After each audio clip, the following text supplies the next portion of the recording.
정성이 가득 담긴 오직 당신을 위한 아침. 김선근의 럭키 세븐.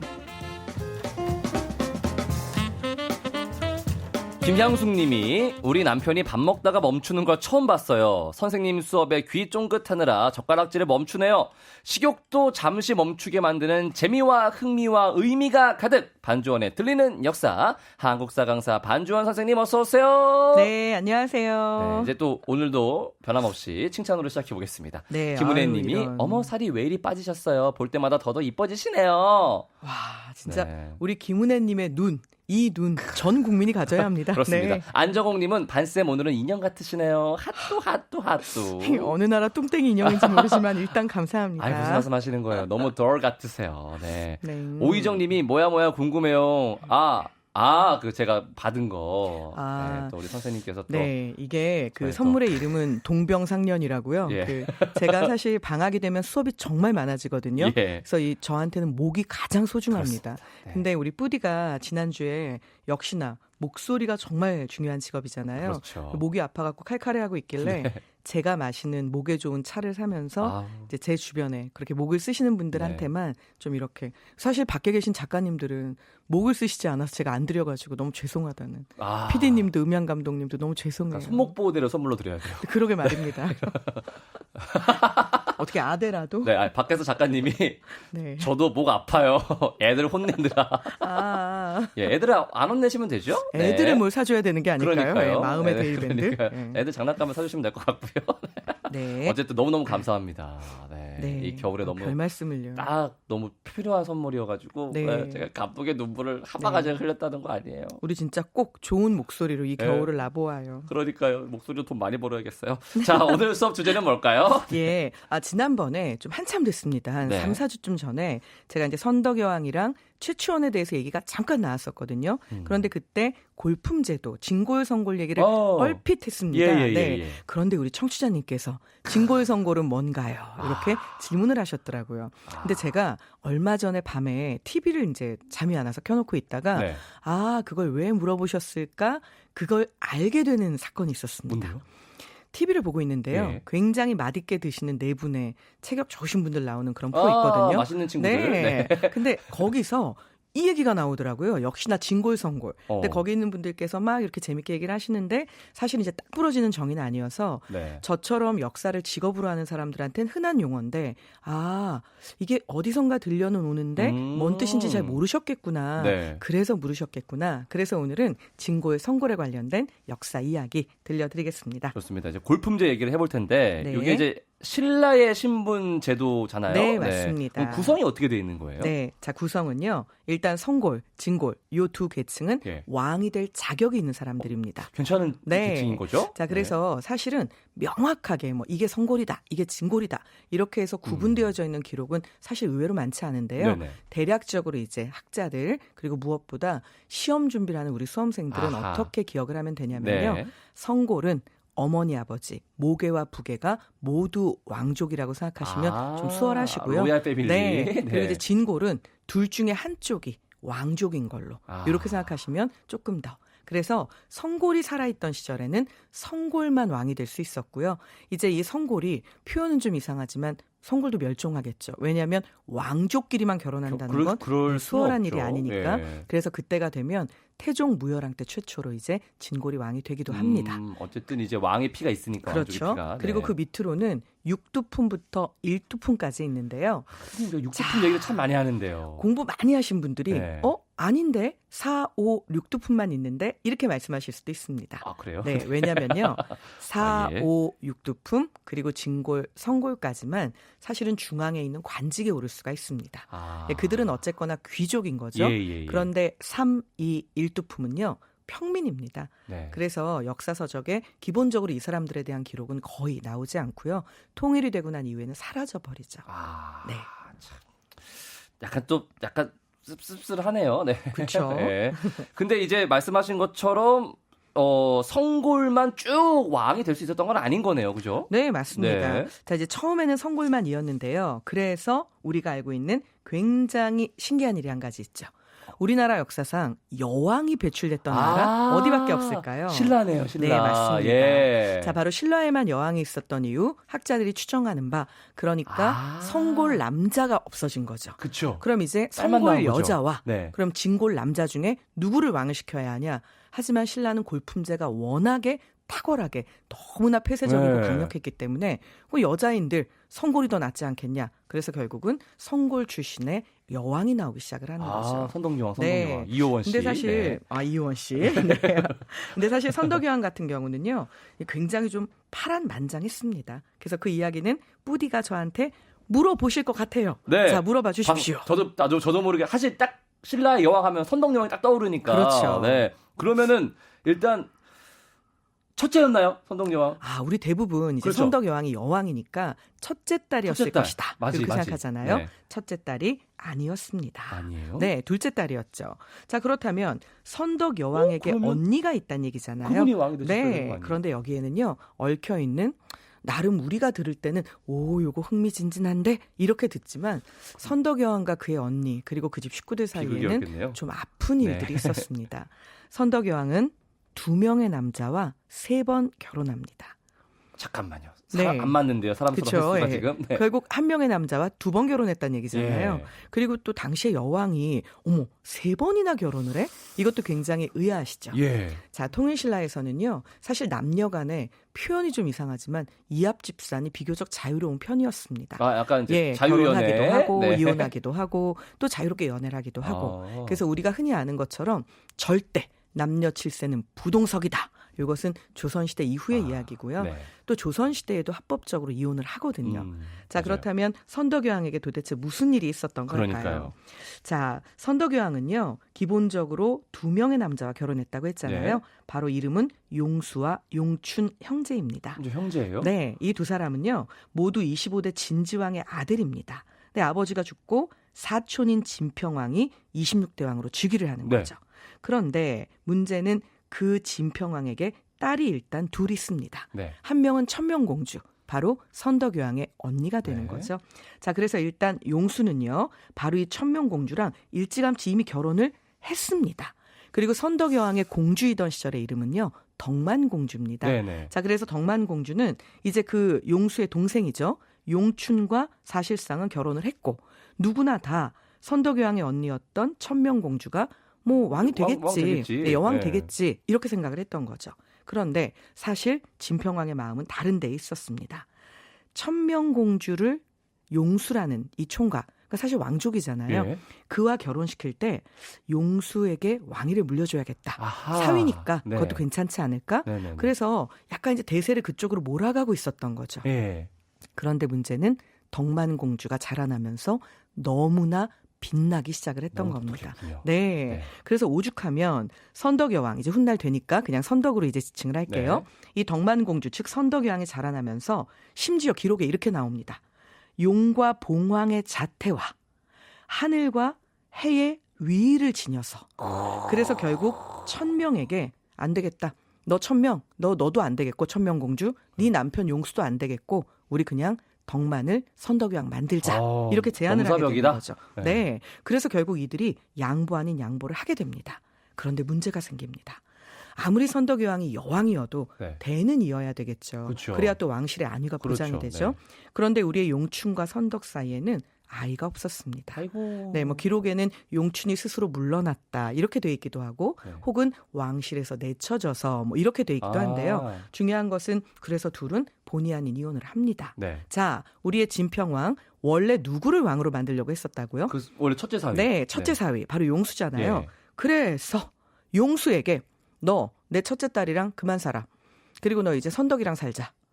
아버지가 굉장히 파격적이시네요, 지금 내 느낌이. 결국 진평왕은요. 네. 용수 그 첫째 사위를 불러다가 선덕을 모셔라 이렇게 이야기를 네. 합니다.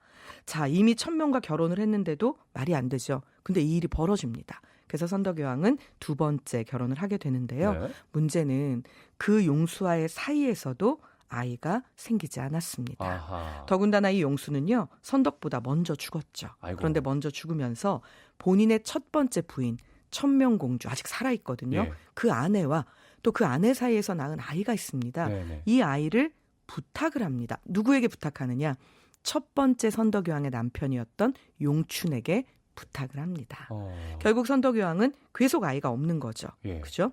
그리고 방금 말했던 내 아이를 부탁하네. 자, 용수가 죽으면서 천명공주와의 사이에서 태어난 아들을 부탁하고 죽었다고 했잖아요. 네네네네.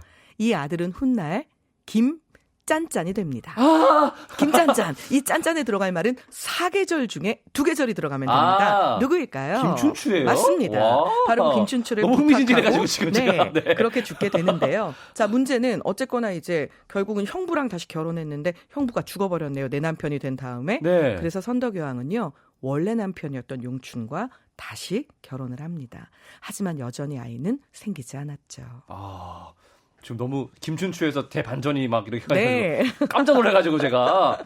하늘바다꽃님이 드라마에선 미실이 나오잖아요. 고현정 씨. 네. 이 실존 인물인가요? 미실이라는 인물이? 미실은요. 네. 다분히 이제 상상 속의 인물이라고 생각하시면 아. 되고요. 물론 이런 여인이 아주 없었던 것은 아닙니다. 힘을 사용하고 계략을 썼던 여인들이 많긴 하지만 네네. 이제 그 드라마 속의 그 캐릭터는 다분히 창작된 인물이라고 생각하시면 되죠. 그 정도 인물이면 네. 나라를 먹었을 거예요. 네, 진짜. 그래서 사실은 제가 여러분께 꼭 드리고 싶은 말씀이 있는데요. 좀 더 사극을 드라마로 즐기셨으면 좋겠습니다. 사극은 드라마일 뿐 사극으로 역사 공부하지 말자. 그렇습니다. 예. 사극도 극이니까요. 네. 8019님이 역사에 관심 많은 초딩 5학년 아들이 귀 쫑긋하며 듣다가 학교 가야 된다며 아쉬워하더니 학교 가네요. 오후에 다시 듣기로 들려줘야겠어요. 오늘도 화이팅입니다. 네, 그렇습니다. 네, 어린아이에게도 어른이에게도 다 도움이 되는 들리는 역사 함께하고 있고요. 저희는 노래 한 곡 듣고 골품제 더 알아보겠습니다. 서기맘님의 신청곡입니다. G.O.D의 하늘색 풍선. 음악이 좋은 방송 KBS 2라디오 김선근의 럭키세븐 반주원의 들리는 역사 함께하고 계시고요. 오늘 수업 주제는 골품제입니다. 네, 오늘은 되게 청취자분들도 질문이 많으시고 적극적으로 참여해주고 계세요. 제이님, 역사가 이렇게 재밌다니 왜 난 이제 알게 된 거지? 이제부터 말씀을 들으시면 됩니다. 최희경님도 와, 저 집중하면서 들었어요. 저도요. 네, 깜짝 놀랐어요. 그래서 김춘추 얘기 나올 때. K74531449님, 제 이름 계속 나온다고 아내가 들으랍니다. 혹시 선덕씨? 성함 좀 알려주시고요. 5669님은 질문. 그럼 네. 춘추는 왜 진골인가요? 엄마도 공주고 예. 아버지도 용수면 왕족 아닌가요? 이제 할아버지가 예. 진지왕인데요. 폐위가 됩니다. 아하. 그러면서 그 이제 직계 혈통들이 다 쉽게 말하면 강등이 된 거죠. 강등되는 거죠. 그래서 성골에서 진골로 밀려 나왔는데 잠시 후에 이제 말씀드리겠지만 예. 그런 악조건을 딛고 다시 왕의 자리에 올라서니까 대단한 인물인 거죠. 그렇습니다. 자, 그래서 그 얘기를 해보겠습니다. 네. 네. 그러면 성골이 사라지면서 최초로 왕이 된 진골은 바로 지금 말씀드린 그렇죠. 태종무열랑 그렇습니다. 김춘추가 되는 거죠. 네. 자, 그런데 이 태종무열랑 김춘추 하면 또 떠오르는 인물이 있죠. 그렇죠. 사실 방금 김춘추 얘기는 뭐 워낙 많이 해서요. 여기서 잠시 각설하고 네. 우리는 김춘추의 연결고리를 다른 곳에서 하나 찾아야 합니다. 바로 김춘추의 베스트 프렌드이자 정치적인 동반자이고 이 사람이 없었더라면 태종무열왕 그 대단한 업적을 만들지 네. 못했을 겁니다. 자, 여러분이 태종무열왕 하면 잘못 알고 계신 분이 많으신데요. 삼국 통일을 완성한 줄 아십니다. 네, 기틀을 그죠. 닦았죠. 그렇죠. 기틀만. 네. 왜냐하면 그렇게 표현하죠. 정확히 말하면 태종무열왕은요. 백제만 멸망시키고 바로 다음 해에 유명을 달리해서 떠나버립니다. 네. 그리고 나서 그 뒤를 문무왕이 이어서 통일을 완성하게 되는데요. 사실 이런 것들 외에도 우리가 살짝 잘못 알고 있는 것들이 있습니다. 뭐 예를 들자면 좀 예. 다른 이야기지만 고구려 최고의 영토를 만들었던 왕은 누구일까요? 장수왕이요.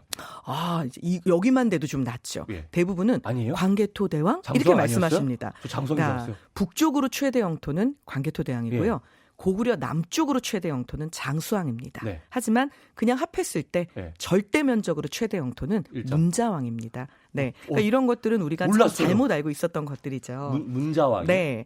자, 그렇다면 다시 돌아와서 네. 자, 그러면 정치적인 동반자이자 어찌 보면 김춘추 세력의 모든 것이라고 해도 과언이 아닌 바로 이 인물. 네. 그 인물 누구일까요? 말목자른 김유신. 맞습니다. 말목자른 김유신. 네. 이 어려서 역시 한국 전래동화 이거 많이 읽어야 한국을 됩니다. 빛낸 백명의 위인들 네. 나오죠. 자, 그렇다면 우리 김유신에 대한 이야기 잠깐 짚고 넘어가야 되는데요. 우리의 김유신 과연 성골, 진골, 육두품 중에 어디에 속했을까요? 그래도 약간 귀족이지 않았을까요? 다 귀족입니다. 육두품? 땡입니다. 그러면 우리의 김유신은요, 바로 진골이었는데요. 예. 문제는 가슴 아픈 진골이었습니다. 자, 우리 김유신은요, 어머니가 신라 최고의 왕족입니다. 아니, 엄마가 어느 정도로 왕족인데 네. 그러니까 최고의 왕족. 지금 보는 김유신의 어머니는요. 이름이 만명공주였거든요. 공주님이시네요. 네, 공주님이에요. 그런데 이 만명공주의 큰아버지가 누구냐면 바로 진흥왕입니다. 우리 큰아버지가 진흥왕인 거예요. 네. 그렇다면 우리 아빠도 왕자죠. 네. 그리고 나는 당연히 공주죠. 예. 나는 성골입니다. 그렇죠. 자, 나는 성골인데 문제는 우리가 알고 있는 신라가 쭉 세력을 키워가면서 가야를 멸망시켰다. 이런 얘기 들어보셨죠? 예, 그렇죠. 김유신은 본래 가야 왕족 출신입니다. 그래서 금관가야의 왕을 지냈던 할아버지로부터 태어나게 된 거죠. 자, 그런데 문제는 이 가야가 이제 신라 안으로 들어와야 되잖아요. 네. 복속이 되어서 들어와야 되니까 가야에 있는 사람들도 신분을 주어야겠죠. 그렇죠. 자, 그래서 성고를 줄 수는 없습니다. 요거는 신라 신라에서, 사람으로 양쪽 모두 네. 왕족이어야 되니까 그래서 바로 그 밑에 이제 진골을 주게 되는데요. 진골도 차별을 받았던 거죠. 너 신라 출신 진골이야? 어머, 너 가야 출신 진골이니? 헐, 이렇게 됐던 지역 거죠. 감정이에요. 네. 자, 어느 날 가야 출신 진골이었던 김서연, 바로 김유신의 아버지입니다. 예. 김유신이 길을 가다가 너무나 아름다운 여자를 보고 거의 정신을 잃을 정도로 훅 혼이 빨려 들어갑니다. 만명공주였던 거죠. 예. 그런데 문제는 만명공주도 띠리리 둘이 서로 눈빛이 교환되고 서로 마음이 통해버립니다. 사랑이야. 자, 네. 두 사람은요. 역사 표현으로는 야합이라고 하는데요. 네. 자, 결혼을 하지 아니한 채로 두 사람이 정분이 난 것이죠. 네. 그래서 이제 둘은 너무나 사랑하게 됩니다. 그런데 신라 왕실이 뒤집힙니다. 어디 감히 성골 공주와 가야 출신 따위의 진골이 사실은 대단하잖아요. 가야 왕족 출신인데. 그러니까요. 자, 골품제에는 아주 중요한 틀이 있습니다. 신분이 낮은 자와 높은 자가 결혼하면 둘을 아이를 낳게 되겠죠. 무조건 신분이 낮은 자 편으로 강등됩니다. 아하. 그러니 성골 출신의 어머니와 진골 출신의 아버지 사이에서 태어난 김유신은 자동으로 진골이 되는 것이죠. 자, 이 둘은요. 신라 왕실의 반대를 못 견디고 야반도주를 하게 됩니다. 이야. 자, 이렇게 밤길을 물어물어 야반도주를 해서 결국은 부모님의 허락도 받지 못하고 남자는 김서연이죠. 자, 지방으로 결국 쫓겨나다시피 이제 그 배정을 받아서 네. 일을 하러 가게 되는데요. 여기에서 태어난 아이가 김유신입니다. 김유신. 내 손자가 이렇게 빛나기 시작하는 겁니다. 예. 결국 김유신의 빛남 때문에 두 사람의 사이는 훗날 인정을 받게 되죠. 하지만 그렇다고 해서 김유신이 성골이 될 수는 없습니다. 그렇죠. 네. 아, 이게 스토리들을 알고 들으니까 더 내용이 흥미진진해지고요. 아까 이 K74531449님 본인 이름 자꾸 나온다는 그분 용수님이라고 합니다. 네. 용수 씨 들어주셔서 감사하고요. 뭐 태종부열왕과 김유신의 갑별함이야 워낙 유명하고 또 두 네. 집안이 혼인으로도 묶여 있었잖아요. 그죠? 네, 맞습니다. 자, 이 부분은 제가 하이라이트만 말씀드릴까요? 김유신은 김춘추가 왕이 될 것이라고 확신합니다. 이대로 가면 성골은 분명하게 멸종할 예. 것이고 그렇다면 그 다음 왕위는 진골 출신 김춘추에게 승산이 있다. 김유신 대단한 지략가였던 그쵸. 거죠. 자, 그렇다면 나는 어쨌거나 가야 출신이어서 지금 현재 약간의 차별받고 있죠. 자, 신라 왕실의 주류로 입성하고 싶었을 겁니다. 그래서 본인의 여동생을 김춘추에게 시집 보내기로 아하. 아마도 계획을 세웠겠죠. 예. 어느 날 그 드넓은 얼마나 많은 공터가 있는데 굳이 본인 집에 가서 공을 차자고 김춘추를 집으로 데리고 옵니다. 공을 굳이. 그리고 둘이 공차기를 합니다. 네. 그리고 굳이 김춘추 가슴팍으로 공을 날립니다. 굳이 옷고름이 뜯어지게 만들죠. 그리고 이것을 얼마나 많은 여종과 노비가 있습니까? 그런데 본인의 여동생들에게 자, 이 옷고름 좀 누가 꼬매보지? 첫째 여동생이 거절합니다. 네. 하지만 둘째 여동생 문희가 오라버니 제가 하겠습니다. 그 다소곳이 앉아서 옷고름 꼬매는 모습을 보고 김춘추는 한눈에 반해버리죠. 아, 성공. 두 사람이 또한 야합을 하게 되는데요. 예. 문제는 임신을 했지만 김춘추가 결혼을 망설입니다. 가야 출신 진골이었기 때문이겠죠. 예. 자, 결국 마지막 지략을 내는데요. 김유신 왕이 행차를 해서 경주 남산에 오른 바로 그날 집 앞 마당에 어마어마한 나무를 쌓아놓고 불을 떼서 연기를 냅니다. 내 여동생이 임신을 했는데 그 남자가 누군지 알 수 없다. 알 수 없을 리 있나요? 예. 내가 태워 죽이고야 말겠다. 결국 행차했던 왕이 김유신의 집에서 왜 연기가 나는 것이냐. 빨리 알아와라. 그랬더니 이제 갔다 온 사람들이 보고를 했겠죠. 예. 왕이 화를 냅니다. 도대체 어떤 놈이 김유신의 여동생을 임신시키고 결혼을 안 한단 말이냐. 임신인데. 그때 옆에 서 있던 김춘추가 접니다. 그래서 결국 왕이 결혼해라. 이래서 결국 둘은 혼인하게 되고 네. 결국 김유신은 본인의 여동생을 왕비로 만들게 되죠. 아. 문명왕후의 등장입니다. 야, 정말 김유신 대단합니다, 정말. 네. 네. 무시무시한 사람이라는 걸 알게 되면서 오늘 든 골품제를 키워드로 이런저런 역사 얘기 잘 들어봤습니다. 역시 명품 수업이었고요. 이 수업 다시 듣고 싶은 분들은 검색창이나 너튜브, 팟캐스트에서 김선근의 럭키7 검색해 보시기 바랍니다. 선생님, 오늘 수업도 감사합니다. 안녕히 가세요. 네, 감사합니다. 네.